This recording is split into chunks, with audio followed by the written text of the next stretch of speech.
Hola a todos, muchas gracias. Hi everyone, it's a pleasure to be here today and an honor to be back in Andorra. Andorra has a very special place. Sorry, I will remove my mask, it might be a little bit easier to talk. I wanted to say that Andorra is a very special place for me because I was fortunate before to join ETTA to work with PGI, PassGrow International, which is, some of you probably know. It's part of CED, who is also managing Grand Valira. So I was fortunate to come here not only from Barcelona to ski on weekends, but also to experience some of the very unique experiences that have been developed here, and I'm sure Betty will be sharing more about this very soon. I would like to show a quick presentation about ATTA, because I am not sure that everyone knows about this organization. So let me just go to the next one. This way. So, okay, so ATTA, we are the Adventure Travel Trade Association, which is a global network of adventure travel professionals. Our role is to really get the community together and work on best practices for the sector, for the industry. We not only organize events to get together and discuss key topics of the industry, but also we do research, we do also education programs, and we organize familiarization trips and destinations, and everything related to adventure travel. I have been myself in the adventure travel industry for over 20 years, and I've been part of the ATTA community for also a very long time. And what I wanted to say as well is that adventure travel is not just about active tourism, but it is a lot more than that. We call adventure travel also experiential and transformational tourism. What we define as adventure travel is a combination of three components. We have the nature, the activity, but also the cultural component that many people may not know. So this is a very important aspect. The other thing I wanted to share is that we have recent 2022 trends to watch. We're doing regular survey with our community, so these trends are based on the adventure travel market. One of the trends is about wellness as one of the overarching trends to watch, but also in terms of transformational experiences, especially after COVID, there is a real need for self-care, well-being, and I know that in Andorra, wellness is also a big part of the tourism. We also have a trend on the increase of self-guided tours, more autonomy, and also visiting lesser known destinations. That was an existing trend before COVID, but I would say COVID has been acting as an accelerator of these trends as well. And staycation, which we could expect, given the opportunity to work remotely, is also one of the key trends. This is my great pleasure to introduce you to our very first panelist, Michel Durieux. So many of you know Michel from very different caps that he's holding. One of them he was also the director of tourism for the region of Nouvelle-Aquitaine. He has been working in the private sector for many years with Nouvelles Frontières, TUI, Carlson Wagonlit. He's then joined the government and work in the institution and using his experience to bring new reform and improve, tourism in France. And today he's here in the capacity of the CEO of Utopia International. Ladies and gentlemen, this is Michel.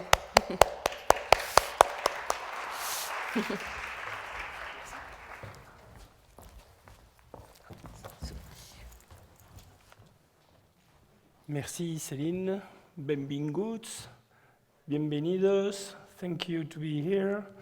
Merci d'être ici. Alors je vais vous faire une présentation sur Utopia, un groupe dont vous avez peut-être entendu parler, donc il faut que je pointe par là.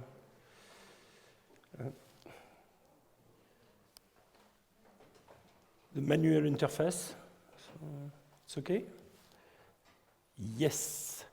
Utopia, it's a family company, c'est une compagnie familiale qui a été créée en 1999 par Philippe et Céline Bossane, deux Lyonnais qui ont eu vraiment une volonté, à partir du camping, de créer une structure permettant d'aller découvrir la nature, d'aller s'intégrer dans la nature de façon réversible et légère.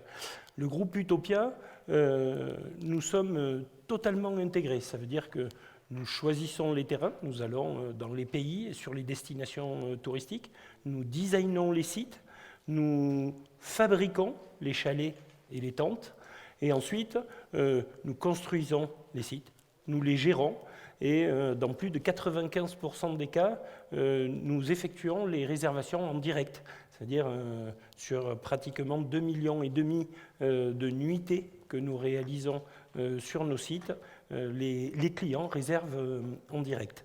Alors, c'est toute une évolution qui a commencé initialement en France, avec un petit camping dans la Drôme, et ensuite, petit à petit, ça s'est étendu en France. Maintenant, il y a pratiquement 60 sites en France, 80 sites dans le monde, et la progression est à peu près de 20% par an. Ça veut dire que maintenant, on est sur un rythme de 15 ouvertures de nouveaux sites par an. On est au Canada, on est aux États-Unis, on est en Belgique, aux Pays-Bas, on est maintenant en Espagne. Et dans les années à venir, nous allons continuer ces ouvertures dans les différents pays, en particulier maintenant République dominicaine, Costa Rica, Argentine, Chili, et on ouvre dans 2 mois en Chine. Alors l'évolution est vraiment intéressante et c'est un produit. Ça fait 23 ans que ça a été créé, donc ce n'est pas une innovation de maintenant, mais c'est maintenant une très forte tendance. Il y a une accélération. On est en train de créer, et ce concept est en train de se positionner, c'est en fait des structures de camping, confort, ça veut dire que nos hébergements sont constitués à la fois avec des lits, des salles de bain, c'est du prêt-à-camper, mais on se met dans des environnements naturels exceptionnels, habituellement protégés, et on demande à avoir beaucoup d'espace avec peu de monde pour que les gens se reconnectent avec la nature. Notre cible essentielle, ce sont les familles urbaines qui reviennent finalement sur ces territoires pour retrouver ce côté naturel et cette authenticité. Alors je ne sais pas si vous voyez la carte, mais bon, globalement, ce qu'on veut montrer, c'est maintenant cette présence qui est mondiale. On est sur 3 continents, bientôt 4, quand on va commencer à ouvrir nos sites au Maroc. On est reconnu comme l'une des références, pour ne pas dire la référence du camping dans la nature. On travaille depuis de nombreuses années avec la CEPAC, ce sont les parcs et réserves québécois. On a eu des tentes Utopia qui ont été installées dans les parcs avec un partenariat qui maintenant a pratiquement 20 ans. Et ensuite, on a créé nos sites donc dans les Adirondacks, dans les White Mountains. Donc on a des sites à la fois à la montagne. Donc en France, vous en avez un, le plus proche d'ici, c'est à Font-Romeu. On en a dans les Alpes, on en a dans les Vosges, qui sont ouverts toute l'année.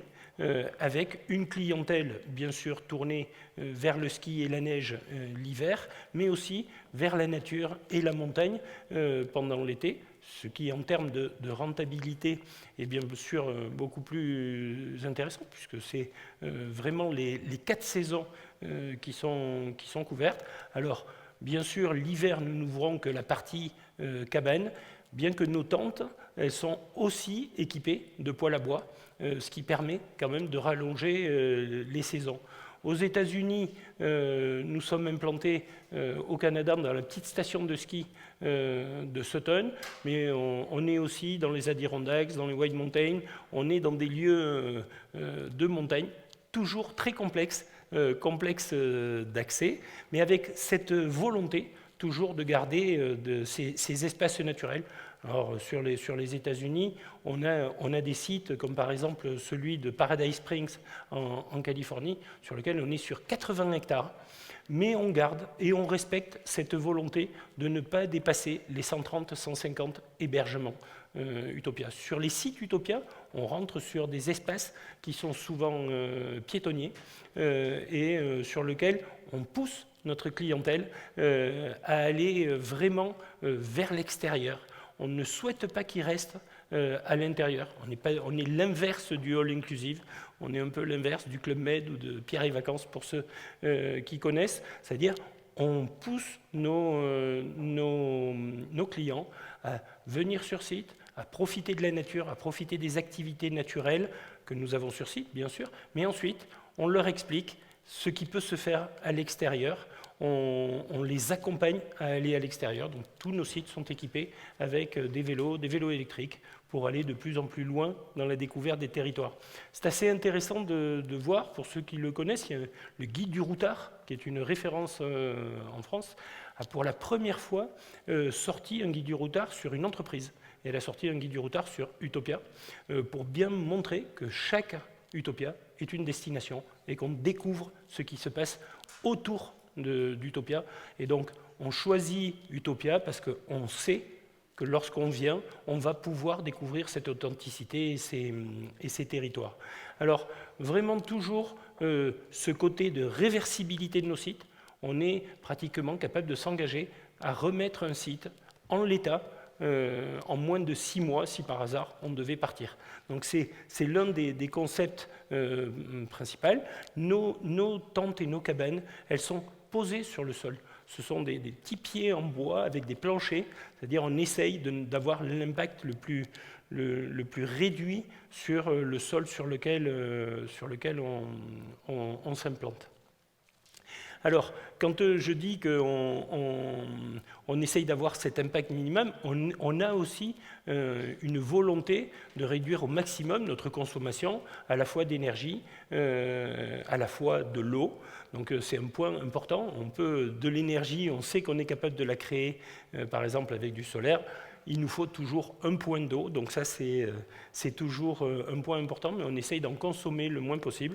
Et ensuite, on essaye de mettre en place des traitements d'eau et des systèmes de traitement d'eau qui sont le plus légers possible et qui n'ont aucun impact sur l'environnement, ce qui nous permet d'aller sur des lieux très protégés, très réglementés. On va sur des espaces Natura 2000, par exemple, où avec les eaux et forêts en France, on a des sites ONF sur lesquels on est implanté, et je vous en montrerai un tout à l'heure à la fin de la présentation.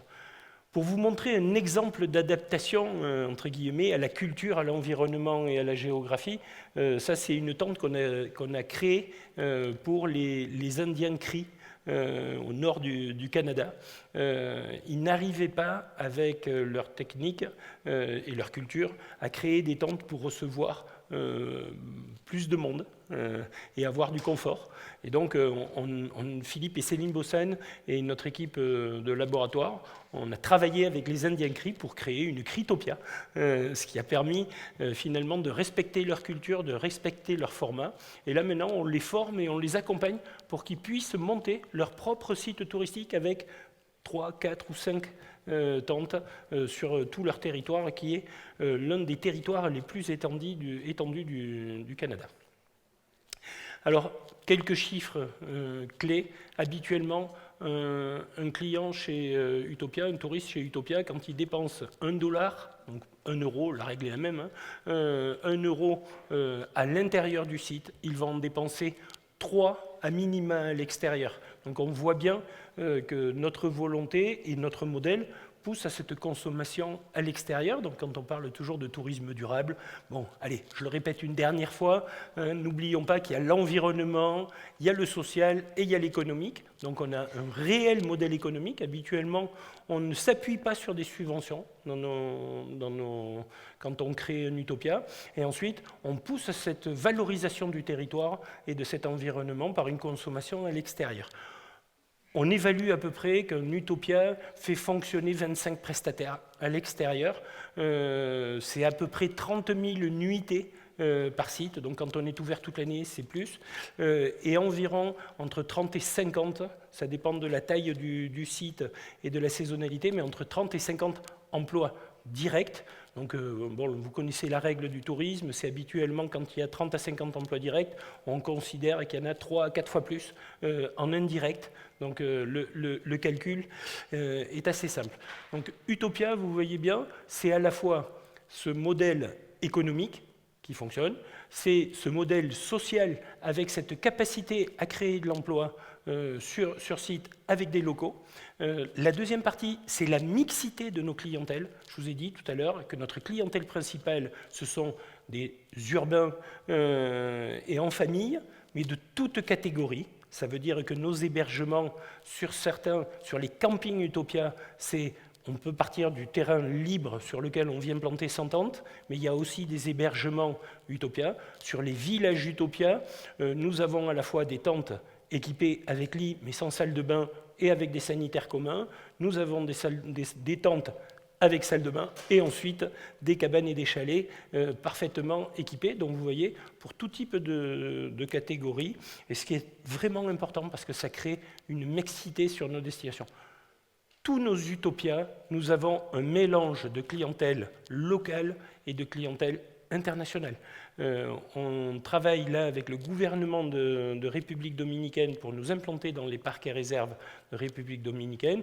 On s'engage à ce qu'une clientèle à minima de 40%, ce sera une clientèle locale de République dominicaine. Et c'est important aussi dans cette authenticité, dans cette découverte des lieux.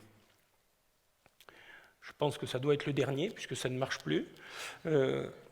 C'est fini, donc on va mettre la vidéo d'un site, le site de l'Anne-Marie, qui est implanté sur un terrain de l'Office national des forêts, dans le Périgord, donc en Dordogne, en Nouvelle-Aquitaine. Et vous pouvez le lancer, si ça marche.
Merci Céline.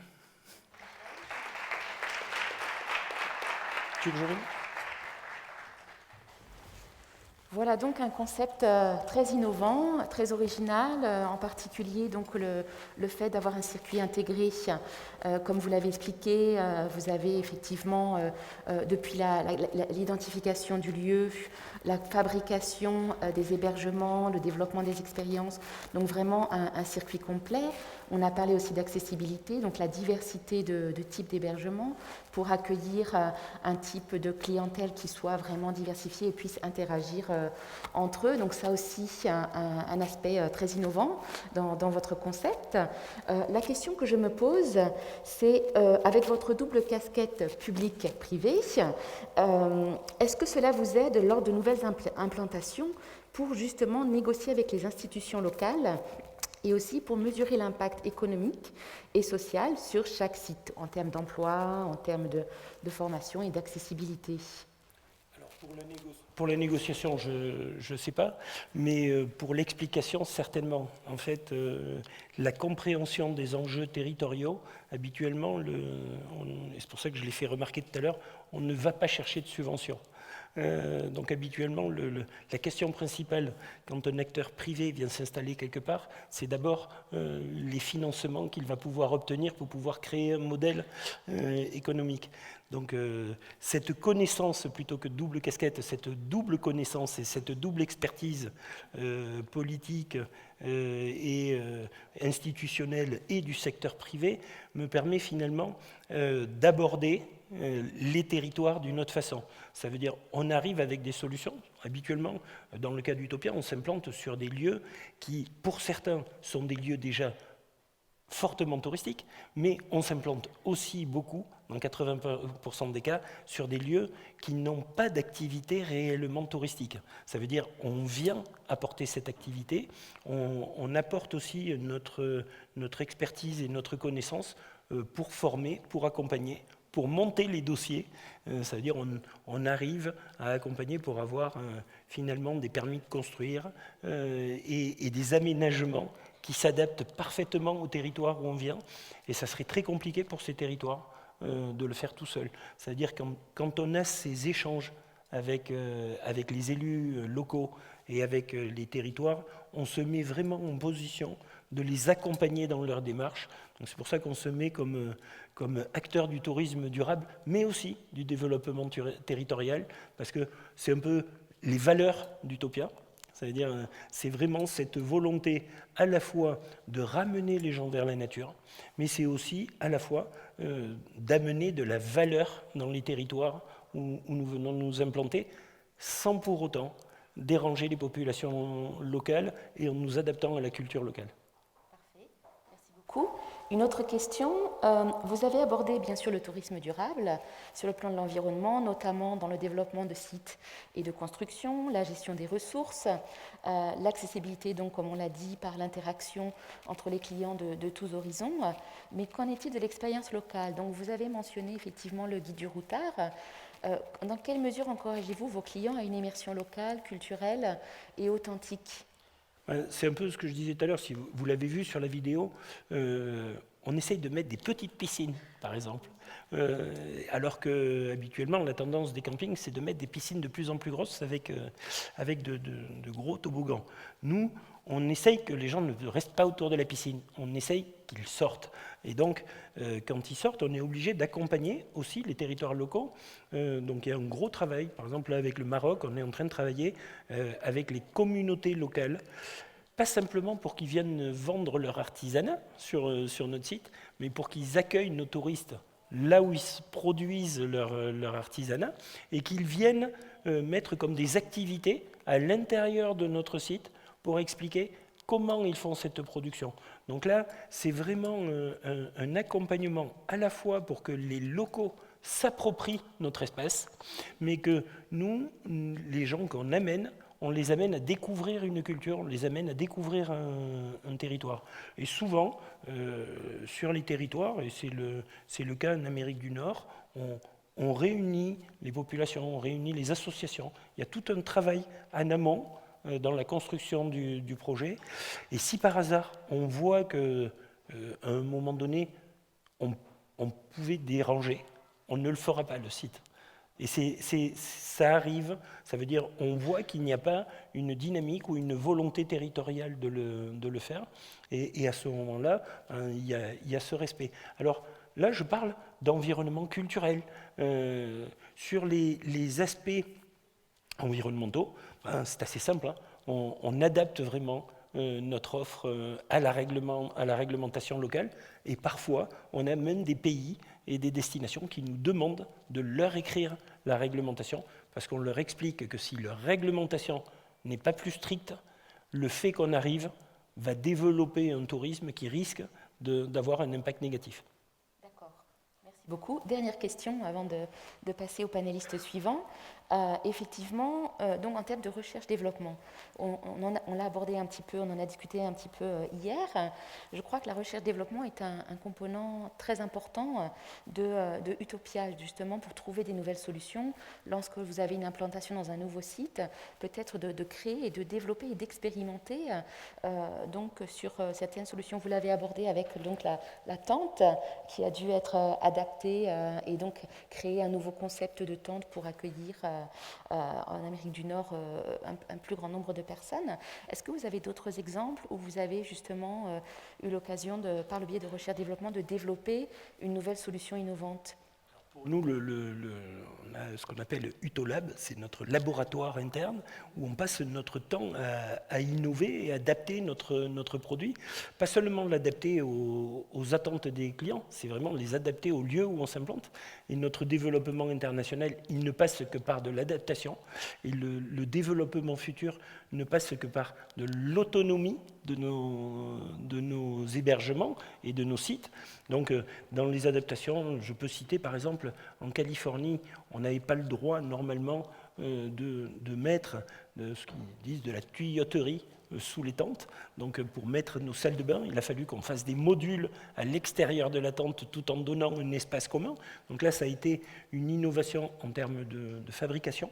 Donc c'est pour ça que c'est intéressant d'être intégré, puisqu'on a eu l'idée, mais on a pu immédiatement le rendre possible en termes de fabrication. Mais ensuite, en termes d'autonomie, de traitement des eaux, je parlais tout à l'heure, on est en train de travailler, en particulier pour la Floride et la République dominicaine, sur un système de traitement des eaux en circuit fermé, ce qui nous permettra de nous implanter sans avoir à faire de centrale de traitement des eaux. Donc c'est tous ces enjeux. On a la même chose en termes d'énergie. On travaille sur des climatisations empreinte carbone zéro, puisque pour le moment nos tentes ne sont pas climatisées, mais on sait qu'avec les très fortes variations de température, en particulier au Maroc, on est capable de générer de l'énergie qui peut être restituée en termes de fraîcheur la nuit dans nos tentes. Donc c'est toutes ces réflexions qu'on est obligé de mener, et habituellement, on les traite destination par destination. Et le dernier exemple en termes d'innovation, vous le comprenez que quand on est en train de s'implanter en Floride ou en République dominicaine ou au Costa Rica sur des zones où il peut y avoir des tempêtes tropicales et des ouragans, on a un enjeu parce que ça n'arrive pas à très bien vivre ensemble, ces tempêtes avec des toiles de tente. Donc on est obligé de réfléchir à comment nos structures vont résister à ces tempêtes. Donc là, c'est aussi des enjeux à la fois de recherche, garder bien sûr notre offre pour que ça reste bien notre concept utopien en termes d'espace, en termes de taille, mais en même temps répondre à ces enjeux climatiques et culturels. Merci beaucoup. Merci Michel.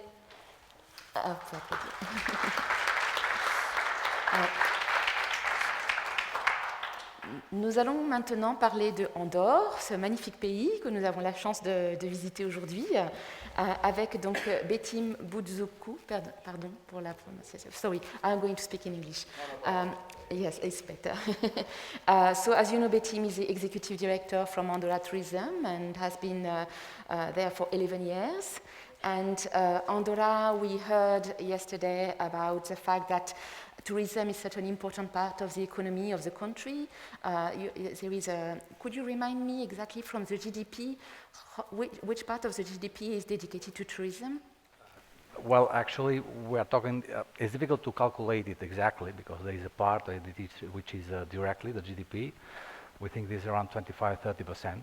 But as we are completely touristic-oriented destination, so practically it's much more if we see indirectly. So it could achieve more than 50% in global. So practically, in this sense, there are countries that usually they have, Spain, for example, have 12% directly, 20% indirectly. So in this sense, we are quite high in this sense. But if we are talking directly, it's around 25%, and indirectly with the retail, which is a part of our business, so we go roughly around 50-55%. So besides shopping, we know that the ski and winter is a very important part of the tourism in Andorra. The seasonality it can be challenging, but Andorra has been extremely dynamic. I was fortunate to witness that through my work with PGI as well, in terms of developing new experiences. I was fortunate to visit the refugee La Isla in terms of sustainability, and Epic Andorra with a new innovative lodging, with the igloo where you can spend the night. They also had the bordas, which is rural houses that they converted into luxury accommodation with a gastronomic experience. So also you've been hosting the Tour de France in terms of events. Cycling is becoming a very big trend in Andorra for the summer. So I will let you go through your presentation, and I'm sure you will share a lot about all of that with us, but I'm curious to see how all of these great initiatives have been impacting the seasonality and whether the tourism is now increasing also over the summer and the rest of the year. Thank you. The floor is yours. Okay. Thanks very much. Thanks, Celine. Good morning, ladies and gentlemen. Well, actually, if you don't mind, Celine, I will do it in Catalan because it's our language. So in this sense, then we are going to continue in English with all the questions in French, whatever you want. Molt bon dia, gràcies per donar-me aquesta possibilitat de parlar d'experiències en tot el que és Andorra. Òbviament, quan fas un tipus d'aquestes presentacions, intentes no fer propaganda del teu destí, perquè aquí estem parlant d'un congrés tècnic, però quan parlem de turisme, parlem d'un destí, parlem d'Andorra, és pràcticament impossible de no fer aquest vincle amb tres coses que són importants, que aquí intentarem, de certa manera, de donar-los una visió global. Però també es fa molt estrany, fa raro, de no parlar també de Covid, perquè hem passat 2 anys realment molt important, molt difícil, a nivell turístic, a nivell de tot el que és el tema d'Andorra i de la resta de països, i això ens fa una mica en vincle amb tot el que és el tema de la situació que ens trobem i que fer un vincle amb tot el que és el tema de turisme, experiències, que és part més important que té un turista quan va a una destinació, i després parlant de tot el que és el tema del Covid. I per això jo vaig demanar amb el nostre... Això no sé... Vale. Ok, comencem bé amb el mouse. He demanat al nostre departament de Business Analytics i Intelligence de mirar amb la Carol, de mirar una mica quina és la situació actual. És a dir, que hi ha molts estudis diferents, interns, externs, per veure què ha canviat. Nosaltres sabem que la manera de pensar ha canviat moltíssim, la manera de viatjar moltíssim. Hi havia un moment que no podíem viatjar de res. Ara estem entrant en una certa normalitat, que això ajuda una mica en tot el que és el tema de mirar, de continuar amb un turisme normal. Però si estem mirant una mica tot el que és el tema d'experiències diferents, no sé si es veu des d'ahir, per això llegiré una mica, veiem que les experiències i el tema de viatjar en un moment ja s'ha convertit en un luxe al moment de la pandèmia, perquè estàvem parlant d'una possibilitat només de sortir de casa. Llavors, qualsevol intenció de sortir de casa ja era un viatge, i que nosaltres, en aquest sentit, tenint en compte que teníem la possibilitat de treballar en uns moments molt concrets de l'any, ja vam treballar en una situació de que podíem apostar per aquest tipus de viatger que volia, de certa manera, poder viatjar. Llavors, això serà una tendència iniciada, és un tema que no canviarà molt i que hi haurà una inèrcia de 2 o 3, 4 anys que els clients, els turistes, consideraran que viatjar és un tema que t'aporta benestar, és a dir, pràcticament tens una possibilitat de wellness, d'una situació psicològica diferent, generació personal, espiritual en aquest sentit, perquè estem parlant d'una situació molt diferent, un capritx en forma de viatge, espontanis, viatges amb amics i altres coses que de certa manera canvien aquesta tendència i serien una línia realment continuista en aquest sentit. Però de totes maneres, quan estem parlant d'un destí turístic com nostre i quan estem parlant de la situació que ens podem trobar en el futur, sempre estem buscant una certa normalitat per poder tenir un destí turístic com Andorra. Ahir el senyor Pololikashvili, parlant de tot el que és el tema d'Andorra, va dir que fa 15 anys Andorra era només un destí d'esquí i de compres, which is true.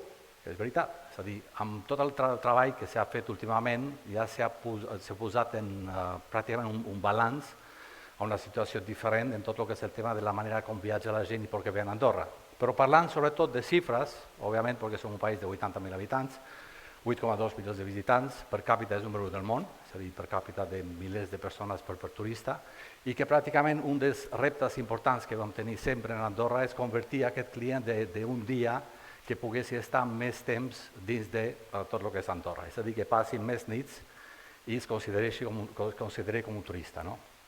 I en aquest sentit ja cada vegada ho fem millor i cada vegada, com deia Pololikashvili ahir, ja no és només la temporada alta, no és només l'hivern. Estem parlant d'una temporada molt més ampla i una temporada que amb experiències diferents que podem oferir ja pràcticament estem entrant en una línia de poder tenir un altre tipus de clients i paral·lelament de tenir una possibilitat de treballar pràcticament tot l'any.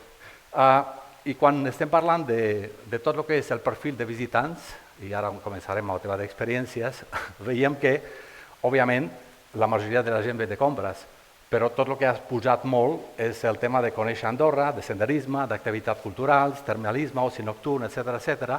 És la possibilitat d'un destí turístic com el nostre de créixer, donant i oferint experiències diferents en la línia de tot el que és un destí de 365 dies. I si mirem el tema d'activitats esportives, és veritat que la gent ve per esquiar i per compres, és més obvi, però activitats esportives i esquiar és només 8,4% en total de 12 mesos. És a dir, que pràcticament la possibilitat de poder créixer amb altres tipus d'activitats i durant tot l'any són enormes perquè tenim altra manera de poder mirar del resta de l'any de tot el que és el tema de viatge. No? Però amb aquestes, parlant d'Andorra directament, ja està. Ara intentarem una mica de mirar només 2 diapositives de tema de màrqueting, perquè òbviament ens hem trobat en una situació d'adaptar el màrqueting que fem segons la temporada que estem. I això és molt complicat de la mateixa manera, perquè Andorra és l'únic país que fa màrqueting centralitzat des d'aquí en qualsevol país del món. I estem parlant d'una combinació de 24 països. I moltes vegades és molt difícil de compaginar i de poder adaptar el màrqueting que fas a un propòsit en concret.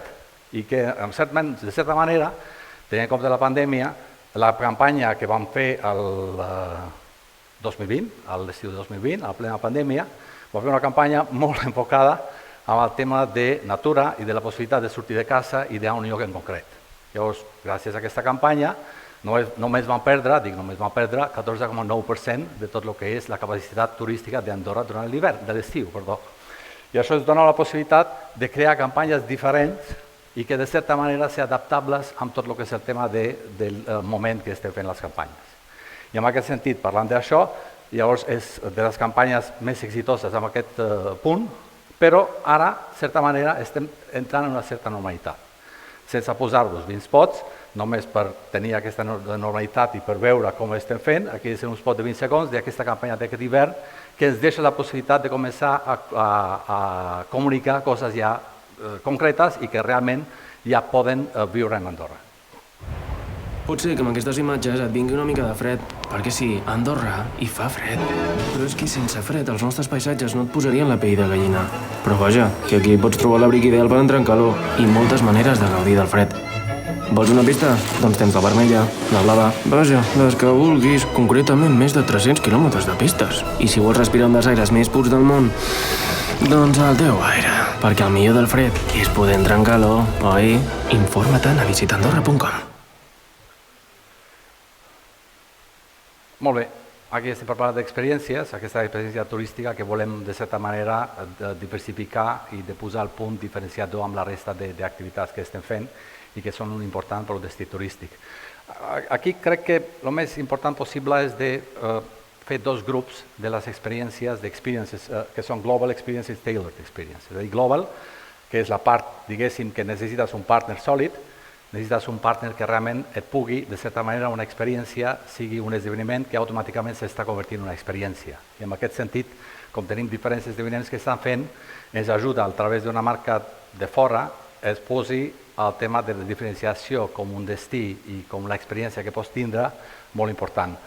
Només per mencionar uns guns, és a dir, Tour de France. Tour de France ja sabeu el pes que té i tot el que significa per un destí. Aquí, òbviament, estem buscant un punt diferenciador perquè Andorra és un país de ciclistes, és un país que pràcticament més de 80 ciclistes professionals viuen aquí i tenir aquesta possibilitat de novetat de marca i automàticament fer el vincle amb Tour de France i la Vuelta automàticament amb Andorra ens deixa la possibilitat de posicionar-nos com un destí d'esquí important, perdó, de ciclisme i sobretot en la temporada baixa, que per nosaltres és estiu i no és hivern i que deixa aquesta possibilitat de poder comunicar d'altra manera. Copa del Món de BTT, es va parlar la Massana, òbviament totes les característiques que té el terreny, les instal·lacions, conviden que sigui un centre de BTT. Automàticament no tothom farà BTT, però com a espectador, com un esdeveniment important, es deixa la possibilitat de tenir aquesta línia de comunicació diferent que és el tema de ciclisme i molt enfocat en el tema de tot el que és les pistes andorranes. Spartan Race és la prova de reptes, una prova que vam començar fa 4 o 5 anys, fa 5.000 persones que en la plena pandèmia van poder fer aquesta prova, hi ha possibilitat de fer-la, hi ha possibilitat de mirar-la, jo sóc el que miro, no la faig, però hi ha persones que la fan, però en principi que és una de les més dures que hi ha, però és una experiència diferent, és una experiència que deixa la possibilitat que un turista també pugui participar dins d'una prova i que al mateix moment sigui una experiència diferent. Les experiències són bones, però al mateix moment han de tenir aquesta exclusivitat i un punt diferent que quan estem parlant de tot el que és la comunicació. I això és només el títol il·lustratiu, que per ser un destí d'èxit has de tenir una oferta global d'esdeveniments turístics i esportius diferents durant tot l'any. És a dir, tenir aquesta possibilitat de períodes diferents de crear per notorietat de marca i després per ser atractiu per clients, has de tenir aquesta possibilitat de tenir esdeveniments durant tot l'any. I després, si parlem d'experiències tailored, que són a mida, que són fetes per nosaltres, aquí hi ha dos grups. Hi ha tot el que és la possibilitat de comptar amb una marca prestigiosa que de certa manera pogués ajudar-te per tenir aquesta possibilitat, i després tot el producte, tota l'oferta d'Andorra, que té molt pes i que es pot, de certa manera, buscar aquesta originalitat. Normalment, un esdeveniment d'aquest tipus és Cirque du Soleil. El Cirque du Soleil vam començar fa 9 anys, amb la possibilitat de fer un espectacle exclusiu i únic a Andorra. Llavors, la diferència és que Cirque du Soleil actua en tot el món. Es pot veure en diferents països, ciutats diferents en el món, però aquí és només un espectacle fet a Andorra i per veure has de venir a Andorra i has de venir a les 10 de la nit.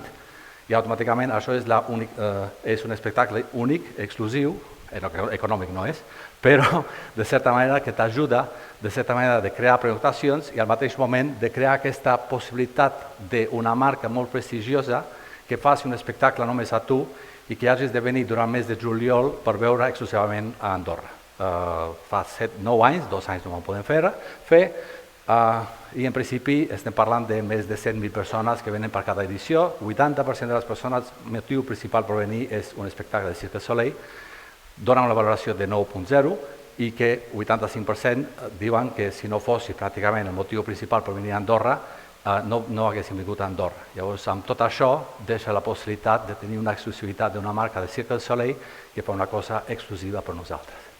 Però l'any passat, per exemple, no vam poder fer Cirque du Soleil per tema de la pandèmia, llavors vam crear un altre esdeveniment exclusiu, únic, que tenia David Guetta actuant a 2.000 metres d'alçada, una pista d'esquí, una plataforma adaptada per 40.000 persones i només vam poder posar 4.000 per aquest tema de tot el que és la pandèmia i tenir aquest punt diferenciador.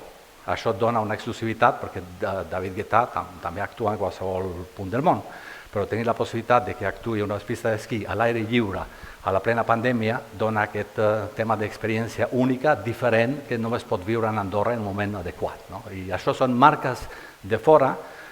Aquí estem parlant de Live Nation i de David Guetta. El ministre també parlava ahir de tot el que és el tema de sinergies que volem fer amb aquest tipus d'empresa, que ens ajuda moltíssim. Disney és el grup més gran d'entertainment en el món. No parlem de Disney, de pel·lícules ni res, i tot el que és, tenim una aliança estratègica amb Disney i aquesta aliança de Disney és molt enfocada en el tema de màrqueting, de campanyes conjuntes, però amb Disney tenim un tema molt comú perquè compartim target, perquè és un target familiar. I per sort, Disney només és Disney té Pixar, té Star Wars, té Marvel, té 20th Century Fox, National Geographic i Fox. I tot això ens deixa la possibilitat de fer activitats diferents dins d'Andorra i que ens poguessin ajudar amb la marca de Disney tenir una experiència única, exclusiva i que no es pot veure en Andorra. Això és només un exemple, això és The Shopping Mile. Shopping Mile és el centre de ciutat, és a dir, d'Escaldes, Engordany i d'Andorra la Vella. Estem parlant de 1,6 quilòmetres de boulevard, per això es diu Shopping Mile, que és una milla, hi ha 1.000 botigues i hi ha una afluència brutal de persones durant tot l'any. Llavors aquí tenim una exposició de peces de pel·lícules o d'herois de Marvel, com pot ser Captain America, que en aquest sentit es pugui veure una exposició de Disney dins de tot el que és Andorra. Això és una experiència diferent, una experiència que només pot viure en un moment adequat, en un lloc adequat, en qualsevol lloc del món.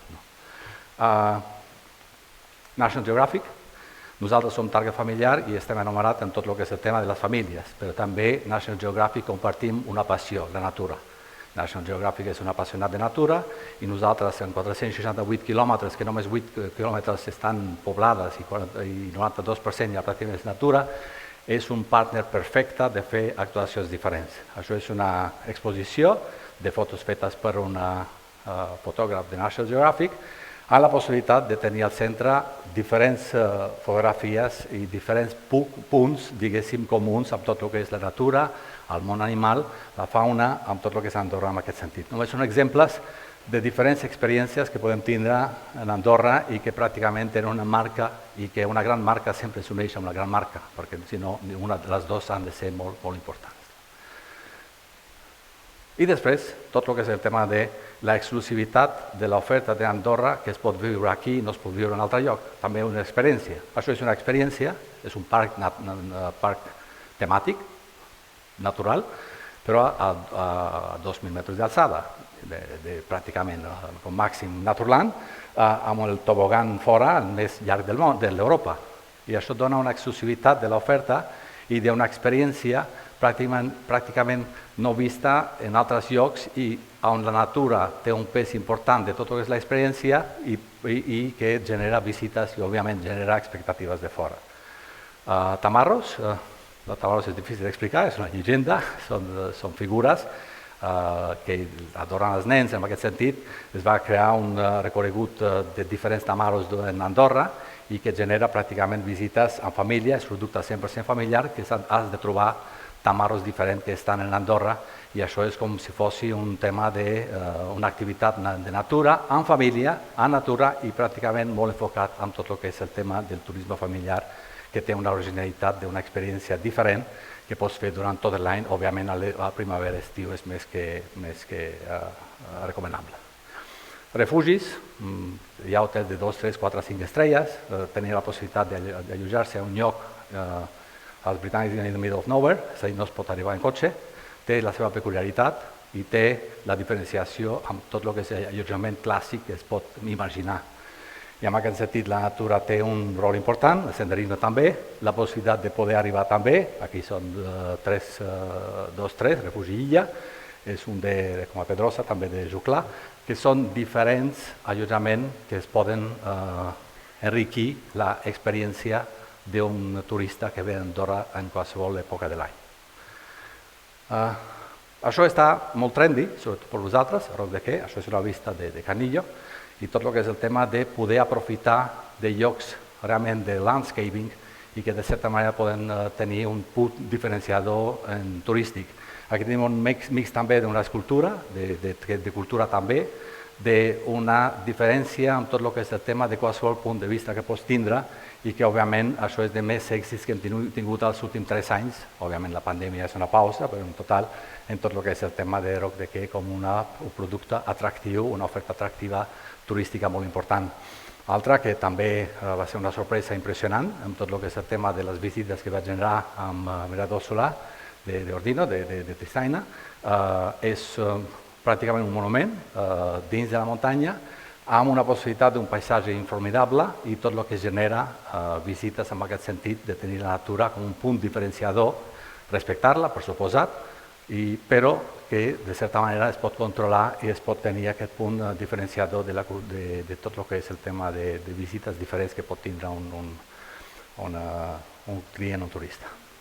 Caldea és més que conegut, òbviament no parlarem de Caldea perquè és una referència del nostre turisme, però hi ha una cosa que de Caldea em fascina, perquè Caldea va néixer com un termolúdic, va néixer com un producte, diguéssim, d'anar en família, de passar 2 o 3 hores en un spa, un termolúdic, és la paraula, i que van saber diferenciar en 2 coses. Un és un producte diferent que és Inu, que és molt enfocat en el tema d'una experiència d'adult only, només d'adults, i que és una experiència molt, diguéssim, privada, en aquest sentit, amb tot el que suposa un parc d'aquestes característiques, un lloc on tens l'aigua com un diferenciador al centre de la ciutat, i paral·lelament, per l'altre costat, tens Clíquids, que és un producte al mateix edifici, amb altra entrada, de tot el que és el tema termolúdic, que és tot el que és el tema d'un spa, una oferta de l'aigua només exclusivament per nens. I això pràcticament ajuda moltíssim perquè tens dos targets diferents, a part de la família, que troba un punt referenciador a una oferta com Galdea i que ha sigut de fer aquest turisme de 360 graus i tenir les dues coses. I'm okay with the time? Yeah? Okay, just remind me. Okay. Bé, va anar en un lloc per curar-se, crea mal rotllo, honestament, perquè si estàs parlant d'un tema que vas a un lloc perquè el necessites, això crea mal rotllo. Això no crea mal rotllo, és un producte molt important, Andorra Health Destination, és a dir, que és un mix entre tot el que és el tema d'una estada en un lloc de turista i paral·lelament que pots tenir altres activitats molt orientades en el tema de salut, de benestar, de wellness en total. Com en 2 anys tindrem el Congrés Mundial també per Wellness, ja parlarem molt més d'aquest tema, però això és una iniciativa d'Andorra Business, dels nostres companys de l'iniciativa de Ministeri de Cultura, que es basa en serveis de salut que s'ofereixen mentre un turista pot estar en Andorra. És a dir, no necessita hospitalitzar-se, pot fer moltíssimes coses durant la seva estada. Això és molt trendy també en el món de tot el que és el turisme, però estic parlant de serveis de salut centrats en l'esport i medicina, benestar i termal. Aquí teniu totes les coses que es poden fer. Això té dos vincles. Per un costat, tot el que és el tema de turisme total, però també té un vincle amb tot el que és el tema de B2B, és a dir, de tot el que és d'atractiu que suposa Andorra per a les empreses diferents en aquest sector que puguin tenir un servei o puguin oferir aquest servei per instal·lar-se aquí com una empresa. Òbviament és un projecte, cada vegada s'està fent més, cada vegada hi ha més centres que s'estan... Però és un tema que, insisteixo, ja parlem de wellness, ja parlarem més detalls, però és una de les iniciatives més interessants que tenim en aquest moment.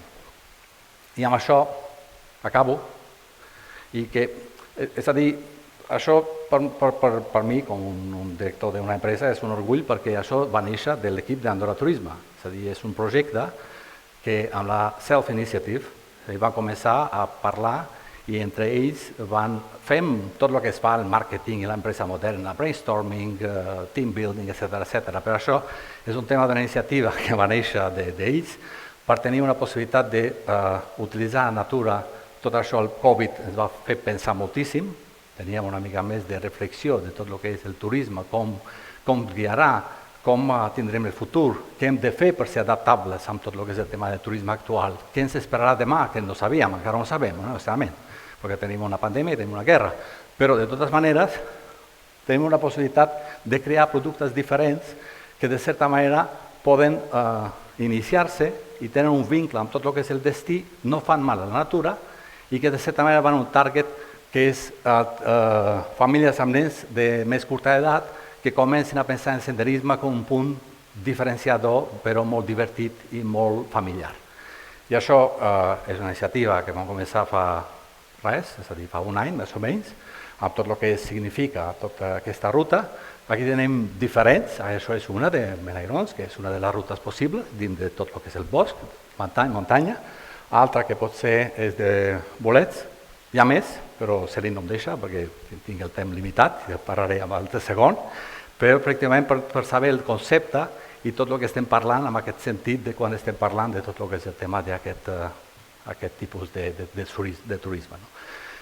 I a l'altre costat, un projecte molt més individual, per dir d'alguna manera, molt més sofisticat en el sentit de tot el que és el tema de l'experiència. Poso un vídeo i després continuo.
Molt bé.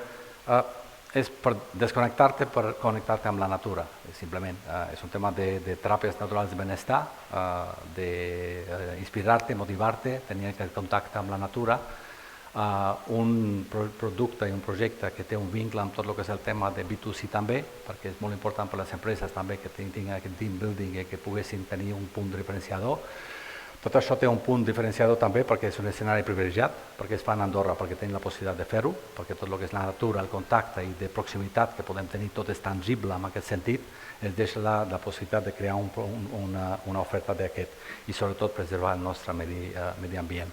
Són dues iniciatives diferents, són un punt comercial, però tenen un punt diferenciador d'experiències que tant estem buscant i que tenen aquest vincle amb tot el que és la natura i sobretot quan estem parlant de postpandèmia és un punt referenciador que jo crec que amb la inèrcia 3 o 4 anys ja tindrem aquest canvi d'hàbits que la gent sempre cada vegada té més iniciativa de viatjar en cotxe, d'estar en un destí sense tenir una mica més tranquil i tenir aquesta possibilitat de tenir la natura molt tangible per poder aprofitar-la. I que hi ha algunes coses de tot el que mal que ens ha fet aquesta pandèmia, hi ha coses que hem d'aprendre i de mirar una mica el futur.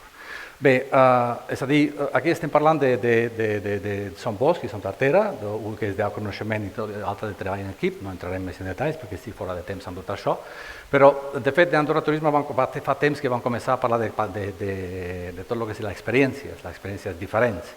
Aquí he recuperat un tema del 2015, que vam fer un spot, això que veieu aquí és molt de pel·lícula, és a dir, no s'ha de provar en casa perquè és impossible, però de certa manera té un vincle perquè encara sigui passat un spot antic, és la possibilitat de tot el que són activitats que es fan a Andorra, amb un sentit del passat, òbviament, ara estem modernitzant i tenim un altre punt de diferenciador que és la natura, però només com una referència d'un spot que vam fer, que també tot el que és el tema de...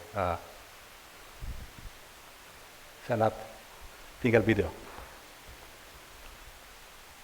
Tot el que és el tema d'experiència és important.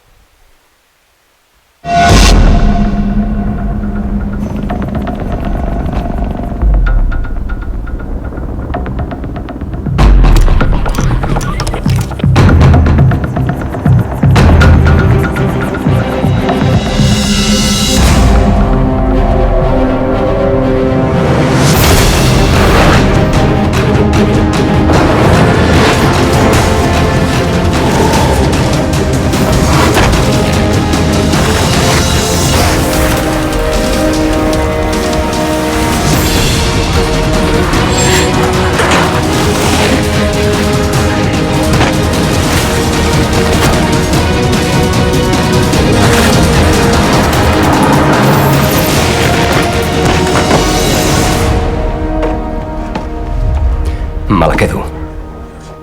Andorra és una altra història. Visita andorra.com. No hi ha res millor de poder provar el producte abans de comprar-lo. Moltes gràcies. És a dir, no puc parlar més de futur de les campanyes. Tenim una campanya esplèndida a partir d'estiu que està treballant al màrqueting i això ho presentarem quan toqui, amb tot el que significa. Suposo que, i possiblement al pròxim Congrés Mundial, que parlarem d'això i parlem de moltíssimes coses. Moltes gràcies per la vostra atenció i espero que gaudiu en Andorra com a professionals i també com turistes. Gràcies.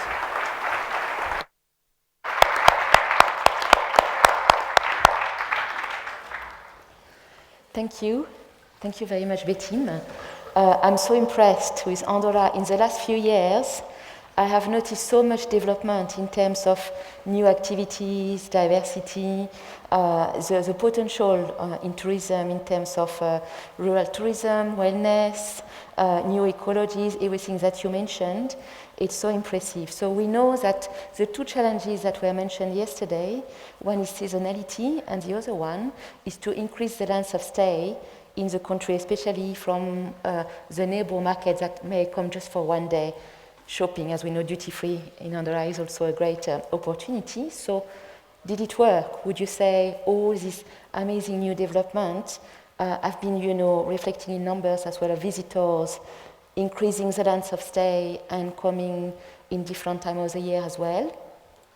Yeah, sure, definitely. I mean, when we are talking about Andorra, actually, when we are talking about getting more length of stay for every single tourist destination, is very important just to find the reason why you have the possibility to stay longer in a specific place. So more than we offer to the clients, to the tourists, longer they will stay here. So actually there are some things that are pure tactical. So we generate the Cirque du Soleil that 2013 we started, and there is a performance at 10 o'clock in the evening. So if you want to enjoy Cirque du Soleil, you have to stay one night in Andorra at least, because if not, there is no chance just to enjoy it.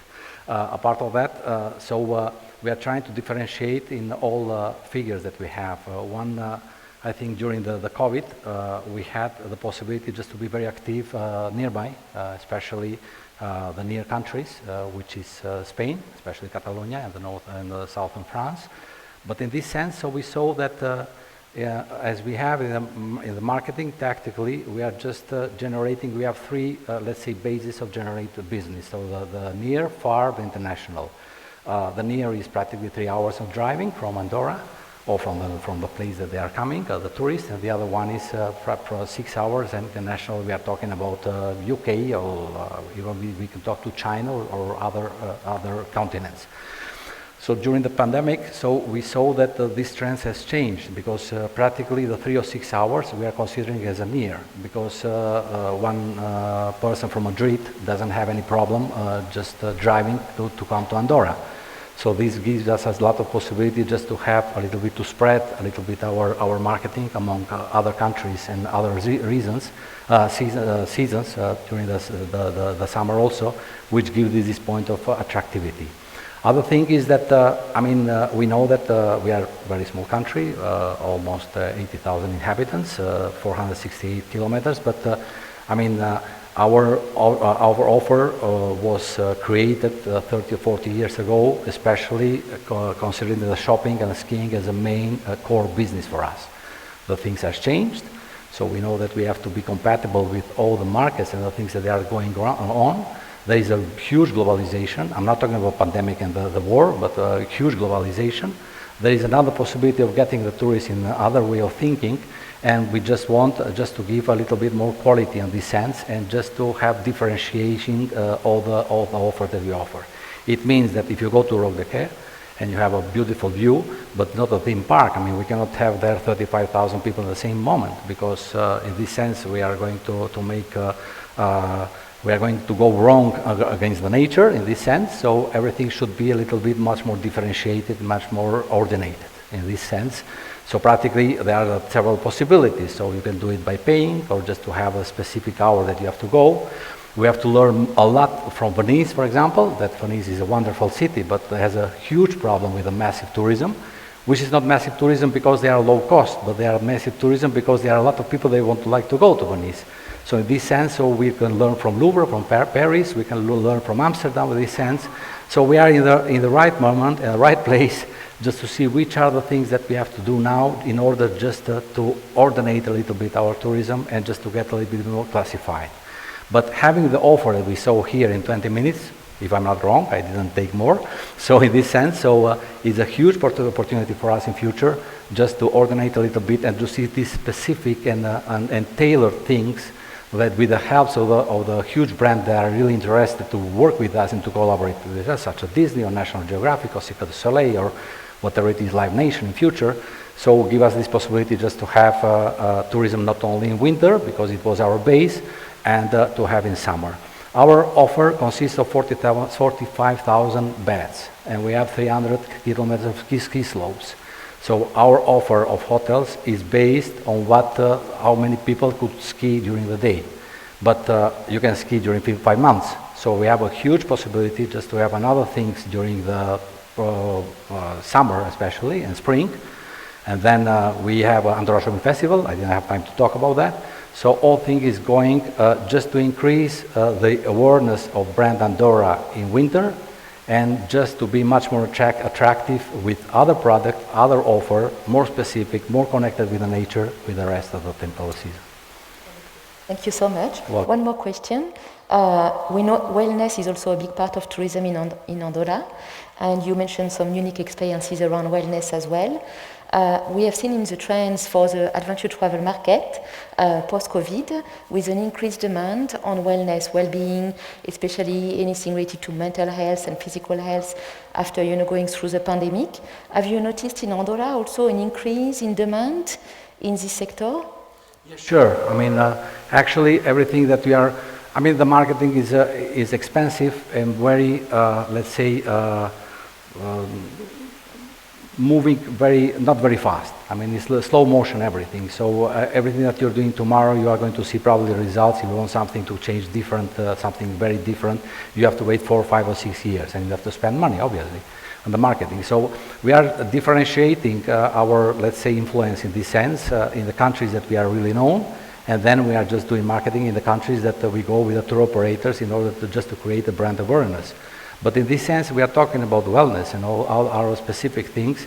Every time we have much more product to offer. So we could sell what we have in this sense. So having pushing the product in another level and having the wellness and the point of differentiation helps us in order just to get another target. I mean, as smaller is the target, is much more difficult is to affect it. Because for a target which is small, you cannot do an advertising campaign on the TV because it's hell of expensive, and then you are not interested to spread your communication because it's very expensive what you get.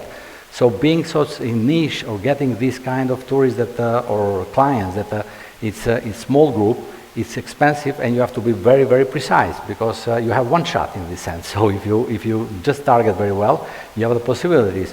But all the product that you mentioned before, that you have the private sector and also the public, the main difference and the main let's say advantage that we have in Andorra is that we have a good connection between the private and public sector because we are very near. I mean, it's a small country, and the tourism is key for us in this sense.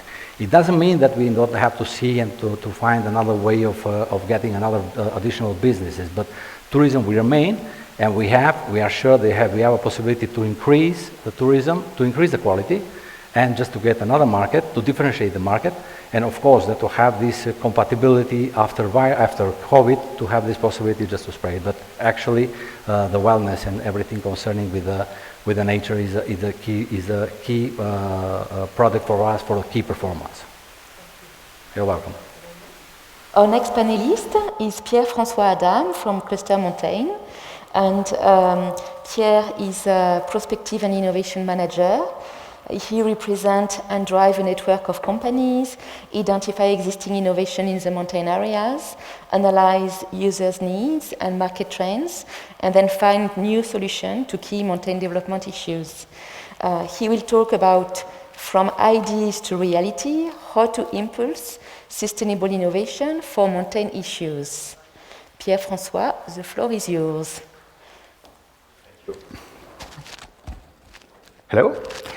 Bonjour à tous, bonjour à toutes. Merci d'être présent ce matin et merci aussi à l'organisation de m'avoir invité pour cet événement.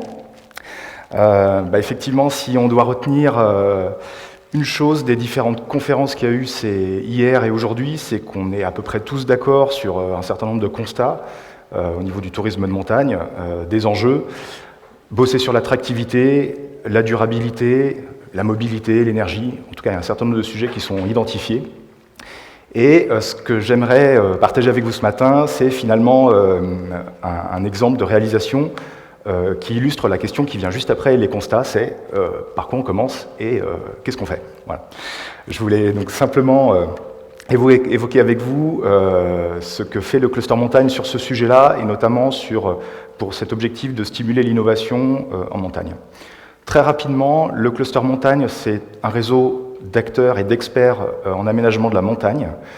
Nous sommes basés à Chambéry, dans les Alpes, en France.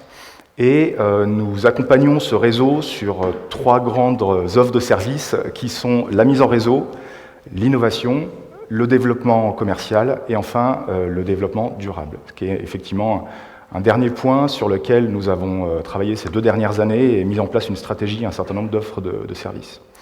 Donc très globalement, le rôle de ce réseau, en tout cas sa place dans l'écosystème du tourisme, c'est un rôle de fournisseur d'idées et également de produits ou de services. Voilà, pour faire très simple. Donc aujourd'hui, le réseau du cluster montagne est constitué d'environ 260 membres, dans lesquels on va retrouver des entreprises, des startups, des institutions, des organismes de recherche et de formation, et également des territoires partenaires, qui sont des destinations touristiques, par exemple, des stations de ski, etc. Ce qui est intéressant de noter également, c'est que nous intervenons sur des expertises vraiment précises, en tout cas particulières à montagne, que sont celles qui sont affichées sur la droite, l'urbanisme, l'architecture, développement du tourisme été, hiver, le management des risques naturels, qui est un point extrêmement important, et notamment ici, management de l'environnement, et également sur des sujets de gouvernance ou de politique publique. Donc, globalement, comment est-ce que nous avons réussi à initier cette dynamique pour stimuler l'innovation en montagne ? Donc c'est une démarche que l'on crée depuis 4 ans maintenant, et on s'est appuyé finalement sur 3 grands principes, 3 grandes actions, que sont analyser, observer et restituer, faire. Voilà. Donc avec cette logique de se dire que pour avoir des bonnes idées, finalement, le postulat de base, en tout cas c'est l'ADN du cluster montagne, c'est se dire on n'y va pas tout seul, on y va au moins à 2, à 3, à 4, à 10, c'est bien aussi. Mais en tout cas, ce qu'on fait valoir dans notre approche, c'est l'intelligence collective. Donc, première étape, acquérir du savoir, des chiffres, des données, des tendances. Il y a plein de façons de le faire. On a choisi, nous, de créer un think tank interne au cluster montagne et d'éditer tous les ans ce que j'ai dans les mains, le cahier de tendance montagne. Alors j'en ai quelques exemplaires avec moi aujourd'hui qui sont en français, et il y a également une version anglaise qui sera disponible à partir de demain, donc évidemment si vous êtes intéressé pour le feuilleter, ce sera avec plaisir. Mais l'objectif de ce document, c'est clairement de livrer la vision d'experts. Alors ça peut être des chercheurs, ça peut être des investisseurs en montagne, ça peut être des associations. Livrer ces visions, partager ces visions, et au travers de la lecture de ce guide, détecter finalement des tendances. J'en parlerai un petit peu tout à l'heure, vous verrez, je vous donnerai des exemples de ce qui a pu naître de ça. Deuxième étape, une fois qu'on a, comme aujourd'hui et comme hier, fait des constats, c'est passer à l'action, donc élaborer des stratégies, et on travaille beaucoup effectivement en groupe de travail, et c'est une spécialité sur laquelle on s'est vraiment appuyé ces dernières années. On a pu travailler sur des thématiques comme la mobilité, comme l'efficacité énergétique, comme l'économie circulaire, par exemple. L'objectif à chaque fois, c'est de sortir de ces réflexions avec un plan d'action. Ça peut être extrêmement variable, ça peut être de la communication, ça peut être un projet de R&D, ça peut être, pourquoi pas, des propositions stratégiques sur certains territoires. En tout cas, les données de sortie sont extrêmement larges. Mais ce qui est intéressant, c'est que ce sont des données qui ont été construites collectivement et qui donc, dans cette approche, arrivent à prendre en compte un certain nombre de visions et donc de parties prenantes. Et dernier point, c'est le disséminer et faire. Donc une fois qu'on a bien réfléchi, fait des stratégies, c'est l'idée de passer tout de suite à l'action. Je vous en ai parlé tout à l'heure, mais c'est vrai que l'an dernier, 2021, on a énormément travaillé sur le sujet du développement durable en montagne, et notamment de la décarbonation des activités en montagne. Et nous avons donc pu collaborer avec l'ADEME, qui est l'agence française, je dirais, du développement durable, pour faire court, avec lequel on a collaboré sur la mise en place d'un guide de bonnes pratiques, justement pour aider les acteurs de la montagne à diminuer leur impact carbone. Ce qui est intéressant dans ce guide-là, et ce qui est assez nouveau, c'est qu'il prend en compte l'intégralité de la chaîne de valeur, à savoir, on va également parler de l'impact de l'équipement de la personne, les blousons, les skis, les casques, l'impact des infrastructures, remontées mécaniques, routes, etc., logement, et également l'impact de l'activité d'une station de ski en tant que telle.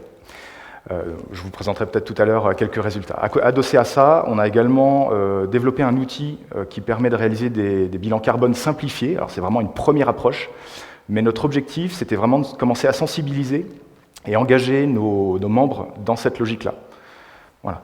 Donc c'est toujours des premières étapes, il faut y aller doucement, on est tous sur ce sujet-là, enfin en tout cas je parle pour moi en priorité, mais je sens aussi que c'est quelque chose qui est souvent partagé, on est tous en train d'apprendre sur ce sujet-là, sur des bonnes pratiques, sur des réflexes à avoir ou pas, c'est souvent contre-intuitif, lorsque l'on pense faire moins d'impact finalement parfois c'est pas toujours le cas. Donc voilà, ça permet d'engager ce genre de réflexion et de monter en compétence, on va dire. En tout cas, sur cette partie de mise en action, pour nous, l'action qui est la plus remarquable et qui donne de très bons résultats, c'est ce que l'on appelle, nous, le Cluster Mountain Labs, qui est finalement une façon de faire rencontrer nos experts avec des territoires de montagne. Et clairement, l'objectif, c'est de faire en sorte qu'on ait ici, dans ce cadre-là, un échange qui soit purement orienté résolution de problèmes, innovation, et non pas commercial. Voilà. On n'est pas là pour vendre un truc, on est là pour créer ensemble. Et ça fait vraiment une très grosse différence. Alors à la fois pour les territoires de montagne, parce que eux, ça leur permet effectivement de clairement dire tiens, moi j'ai besoin de tel produit parce qu'on me le demande, mes clients en sont assez friands et aujourd'hui je ne trouve pas d'experts ou en tout cas de fournisseurs qui me permettent de donner ça. Et c'est aussi un avantage pour les entreprises qui intègrent ce dispositif parce qu'elles gagnent énormément de temps dans leur processus de R&D. Voilà. Donc ça, c'est clairement quelque chose qui fonctionne bien et qui donne donc effectivement de beaux résultats. Donc je vais vous en citer quelques-uns assez rapidement. En tout cas, 4 exemples que vous avez ici sur lesquels on a pu travailler plutôt sur l'expérience client.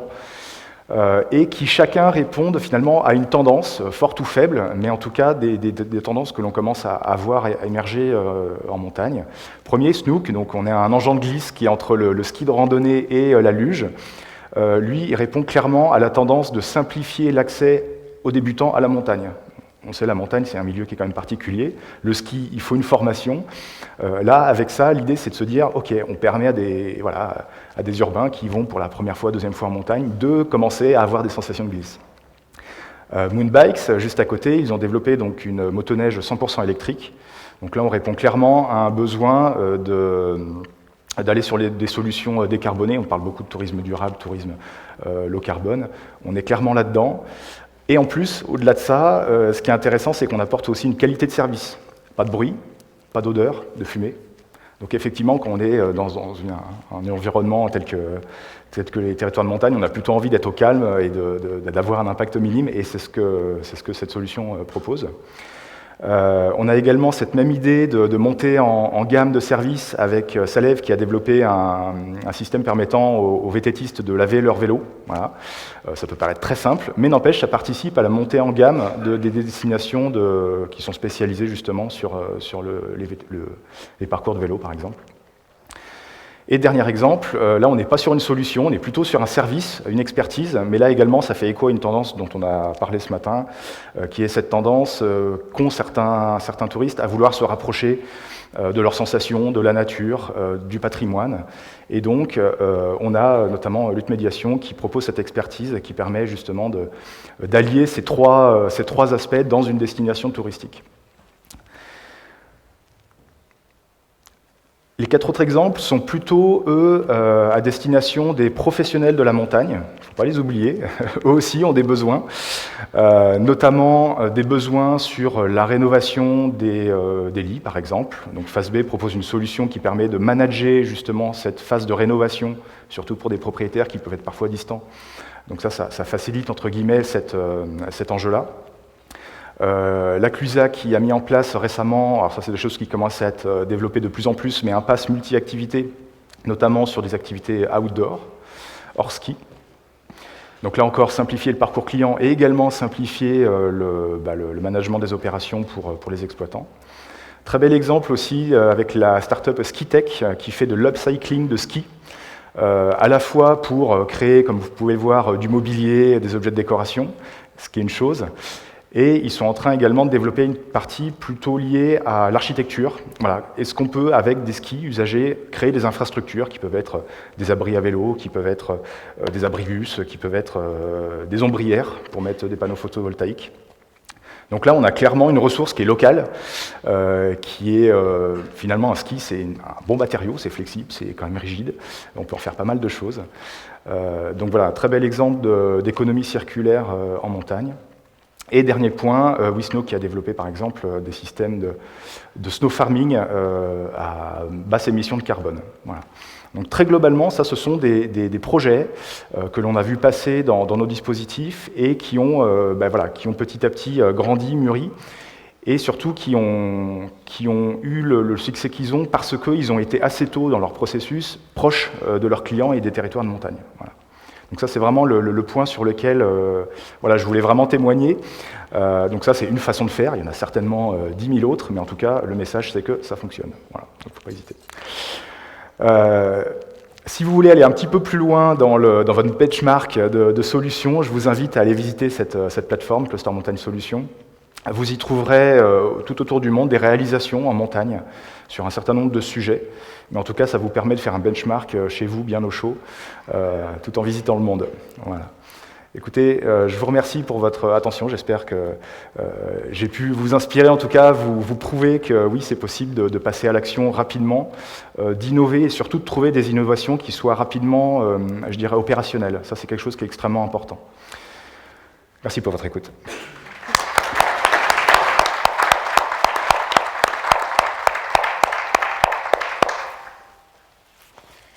Merci beaucoup, Pierre-François. J'ai quelques questions pour toi aussi. Une des questions, effectivement, c'est plus au niveau des tendances, puisque je sais que dans les travaux de recherche que vous faites, vous avez aussi accès à un certain nombre de tendances dans le secteur du tourisme de montagne. Quelles sont les tendances les plus significantes en ce moment ? Alors, je ne sais pas si c'est les plus marquantes. En tout cas, c'est deux tendances qui m'ont, moi, frappé justement dans le dernier cahier de tendance qu'on a pu observer. La première, c'est la tendance du do-it-yourself. Voilà, on a eu des périodes de confinement dernièrement, ça on le sait tous. Et pendant ce temps-là, finalement, les gens, petit à petit, se sont remis à cuisiner, à faire de la couture, à jardiner, à réparer leur maison, à prendre un instrument de musique. Tout ça, c'est des choses qui aujourd'hui... alors, on a étudié ça, on s'est rendu compte que c'était quelque chose qui était particulièrement important sur deux points. Le premier point, c'est que c'était des activités qui rendaient heureux. Voilà, on appelle ça des loisirs actifs. Et les loisirs actifs rendent heureux parce qu'on apprend, parce que ça augmente la sociabilisation, on rencontre d'autres personnes, etc. etc. Donc je me dis, tiens, est-ce que cette tendance-là dans le tourisme, surtout que dans le tourisme on parle beaucoup d'expériences, de sensations, etc., est-ce qu'on peut exploiter ça ? Voilà. Est-ce que c'est une tendance ? Est-ce qu'elle va se confirmer ? En tout cas, dans les habitudes, elle se confirme, ça c'est clair, en tout cas dans la vie de tous les jours des personnes. Et est-ce que le tourisme peut s'accaparer cette tendance-là ? Peut-être. Ça c'est le premier point. Et le deuxième point qui m'a semblé important, c'est une tendance qui est justement un outil qui permettrait de valoriser les efforts que l'on peut faire sur la réduction de notre impact environnemental en général. Et c'est la question de comment est-ce qu'on peut intégrer finalement les gains environnementaux que l'on a dans nos business models. Voilà, typiquement, ça c'est des choses que l'on voit apparaître. Alors, on en a parlé un petit peu tout à l'heure avec Utopia qui dit, pour 1 euro dans mon camping, il y en a 3 sur le territoire. Quelque part, voilà, c'est une forme de valorisation intéressante à mettre dans un bilan comptable, pourquoi pas, et pourquoi ne pas demain mettre effectivement des tonnes de bilan carbone dans un bilan comptable en estimant qu'effectivement ça a aussi une valeur. Et en tout cas, ça peut se justifier de cette façon-là. En tout cas, voilà, c'est 2 points sur lesquels je voulais revenir. Nous avons évoqué ensemble... Nous avons évoqué ensemble également lors d'une discussion l'autre jour le principe de technologie automatisation, donc notamment dans les stations de ski où pour justement limiter l'attente, il y a des principes d'automatisation et donc la notion d'automatisation versus connexion humaine, service personnel. Est-ce que tu peux nous en parler un petit peu ? Effectivement, ce qui est intéressant de noter, c'est que si j'avais fait cette présentation il y a 4-5 ans, vous présentez les différentes réalisations, on aurait eu quasiment 90% de solutions applications, IoT, intelligence artificielle, enfin c'était vraiment le gros boom. Il y avait énormément d'idées qui étaient proposées, Et j'ai l'impression que ça s'est un petit peu calmé, dans le sens où peut-être qu'on a réussi dans le monde du tourisme à faire un peu le tri sur ce qui était, sur les points sur lesquels il y avait de la valeur ou non pour le touriste. Et en tout cas, c'est vrai que cette notion de technologie ou pas dans le tourisme, elle pose question. On se rend compte qu'on veut souvent digitaliser des services. Alors pourquoi pas, ça peut faire gagner du temps. Mais d'un autre côté, ça cible aussi de plus en plus vos clients. Voilà, c'est-à-dire qu'à un moment donné, peut-être que les clients qui vont chez Utopia ne vont pas se retrouver dans une offre 100% digitale. Et ça, c'est un point sur lequel on se rend compte qu'il y a une attention qui est de plus en plus forte sur ce point-là, qui est de se dire, technologie, ok, mais il ne faut pas non plus noyer le client. Il faut qu'elle serve au bon moment, au bon endroit. Et typiquement, là où elle a énormément de valeur, c'est plutôt sur le volet opération des activités touristiques. Alors, domaine skiable, par exemple. On a vu qu'en équipant les dameuses de GPS, on réduisait drastiquement la consommation de gasoil sur un domaine skiable, quoi. Et en plus, avec une même qualité après derrière de damage. Donc voilà, et c'est toujours des bons équilibres à trouver et sur lesquels il faut, je pense, continuer à se questionner et à rentrer et à gagner en précision quelque part. Si. Une autre question, effectivement, par rapport à tout le travail de mesure que vous faites sur les émissions carbone, notamment dans les stations de ski. Alors c'est vrai qu'il y a une perception qui n'est pas forcément justifiée de l'impact des stations de ski au niveau de l'empreinte carbone. Et alors qu'est-ce que vous avez pu analyser par rapport à ça? Effectivement, l'impact carbone d'une station de ski. Simplement, ce qu'on a pu observer, alors je ne vous donne pas les chiffres parce que ça parle assez peu. Hein, si je vous dis que typiquement, si une personne passe une semaine dans une station de ski, elle émet 350 kg de CO2. Bon, on ne sait pas trop à quoi ça correspond dans l'absolu, mais n'empêche que c'est 2 fois plus que si elle vivait sa vie de tous les jours chez elle en allant au boulot et en ayant ses loisirs le week-end. Voilà. Ça, c'est une première analyse qu'on a eue. Et en tout cas, dans une semaine au ski, ce qui ressort des chiffres qu'on a pu avoir, c'est que 50% de l'impact est dû au transport, donc ça c'est pas une surprise. Hein. Qu'est-ce que j'ai d'autre d'intéressant 17% de l'impact est dû aux infrastructures de la commune, donc piscines, les magasins, etc. etc. 16% c'est dû à l'équipement de la personne, donc ces blousons, pantalons, casques, les gants, etc. qu'il faut changer tous les ans parce que les enfants grandissent, etc. 8% c'est l'alimentation, l'air de rien. Et ensuite 4% c'est le logement touristique et 3% le domaine skiable. Donc quand on voit effectivement ces proportions-là, c'est vrai que ça permet de relativiser aussi les choses et de voir où est-ce qu'il faut mettre les efforts pour justement réduire notre impact. Merci beaucoup. Une dernière question, effectivement, ah oui, voilà, puisque donc toi tu travailles vraiment en collaboration avec l'aspect public et privé, le secteur public et le secteur privé, dans une approche collaborative. Quels sont les bénéfices qui en ressortent en termes de co-création? Les bénéfices, c'est ceux que j'ai évoqués tout à l'heure, c'est gagner du temps, de l'argent évidemment, et surtout, le plus important, c'est d'avoir des produits-services qui soient adaptés finalement à un besoin spécifique. Voilà, c'est vraiment ce que nous on observe dans ce processus-là. Voilà, et c'est notre objectif, donc voilà, clairement. Très bien. Merci beaucoup. C'est un grand plaisir. Sorry, I will speak in English now. It's been a great pleasure to have you three on the panel today. Such a diversity of opinion and background. That was really enriching experience. And I would like to ask each of you if you have a last word, a last message that you would like to share with the audience before we ask for questions. Michel? Alors je vais peut-être parler d'un sujet dont on ne parle pas suffisamment, parce qu'on parle toujours de tendances, de nouvelles habitudes, de nouvelles attentes. Oui, alors soyons aussi réalistes. En France, il y avait jusqu'à maintenant 30 à 35% de la population qui ne pouvait pas partir en vacances. L'année dernière, il y a plus de 40% des personnes qui n'ont pas pu partir en vacances. Dans le monde, on est à plus de 80% de la population qui ne peut pas partir en vacances. Donc je pense que l'accessibilité économique aux vacances, au tourisme, au voyage, il faut la relativiser aussi en prenant en compte toutes ces populations à qui il faut trouver une offre dans lesquels ils vont pouvoir venir. Il va falloir les aider à pouvoir partir, parce qu'autrement, c'est un enjeu de société sur les prochaines années. Et toute notre offre, toute notre innovation, il faut faire attention, parce que quand on fait plus petit, quand on fait plus nature, quand on fait avec moins d'empreintes, c'est souvent plus cher. On a actuellement une augmentation des prix dans le tourisme.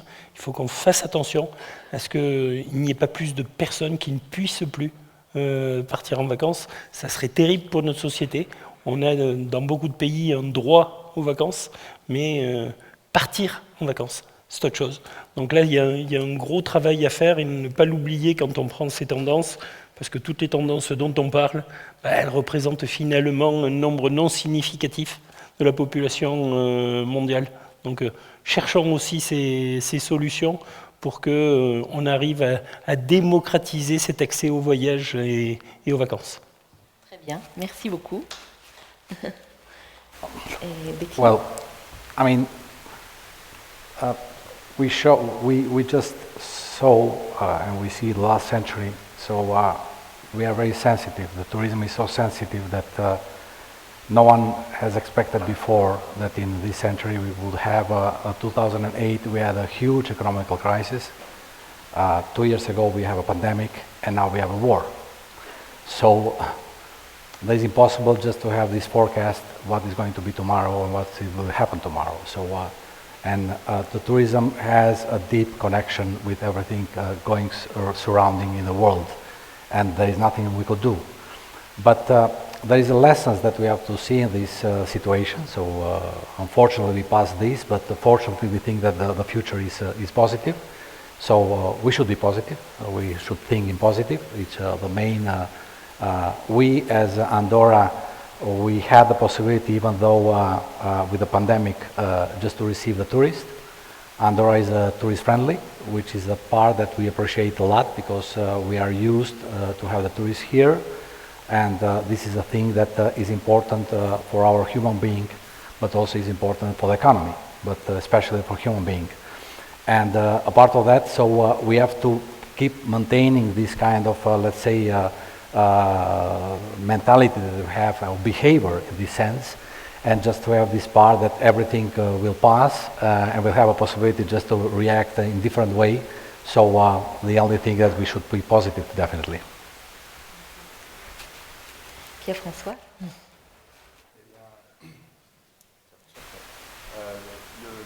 Moi, le mot de la fin, je sais pas si... Ouais, c'est bon, super, merci. Ce que je remarque en tout cas, et ce que je trouve particulièrement intéressant dans le milieu du tourisme, globalement, c'est que c'est un réseau qui est assez soudé, l'air de rien, et finalement c'est une force. Alors pour moi qui suis dans l'innovation, c'est vraiment une force, parce que ça permet de partager des bonnes pratiques, ça permet aussi de créer des collaborations. Alors on est à la fois réseau ami et parfois aussi concurrent, donc c'est un peu un paradoxe. Mais c'est aussi ce qui fait bouger les lignes, et finalement on est une industrie, si on peut le dire, qui a cette chance-là de pouvoir collaborer finalement assez facilement quand on le compare à d'autres types d'industries. Donc moi je trouve que c'est finalement un point sur lequel on doit et on peut s'appuyer, et finalement les conférences comme celle-ci en sont le témoignage. Merci beaucoup. Merci à tous.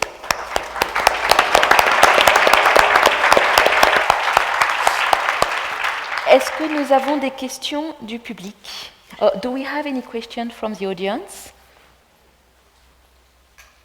Any questions? Ah.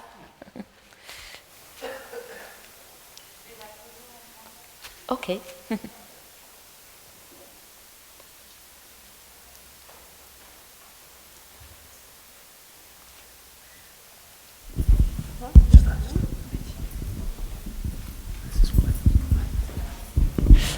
Bonjour, ma question c'est pour Betty, c'est ça? En fait, tout à l'heure, vous nous avez dit qu'il y avait un très bon partenariat entre public et privé. Et quand vous créez des sentiers, est-ce que vous avez aussi une bonne collaboration avec les agriculteurs ou ceux qui ont les terres où vous voulez implanter vos sentiers? Oui, bien. sûr, parce que si ça marche. Voilà. Oui. Évidemment, bien sûr, parce que si on travaille dans un territoire, que ce n'est pas de choses que nous faisons comme en dehors du tourisme, et dans ce cas, nous avons besoin de collaboration d'un meilleur correspondant. Dans ce cas, on parle de l'Escale de Saint-Goldaigne, on parle de la Massana ou d'Andorra la Vella. Nous avons la collaboration d'avoir la possibilité d'utiliser un terrain qui, en principe, c'est une attraction différente, et c'est une attraction qu'on a créée maintenant. Mais la collaboration avec la partie publique et privée, c'est la clé de succès. Dans ce cas, nous sommes une compagnie publique, donc la collaboration que nous avons eue jusqu'à maintenant, c'est la part publique, mais de l'autre part de la société andorraine. Mais de toute façon, chaque fois que nous avons besoin d'avoir une collaboration de la commercialisation, c'est la part la plus compliquée pour nous, parce que nous n'avons pas de chaîne correspondante de faire une collaboration, une commercialisation de produits correspondants. Dans ce cas, nous avons le secteur privé, même de réceptif, de l'agence de voyage, et aussi de toute la collaboration pour faire le produit le plus attractif possible. Other questions? Any more questions?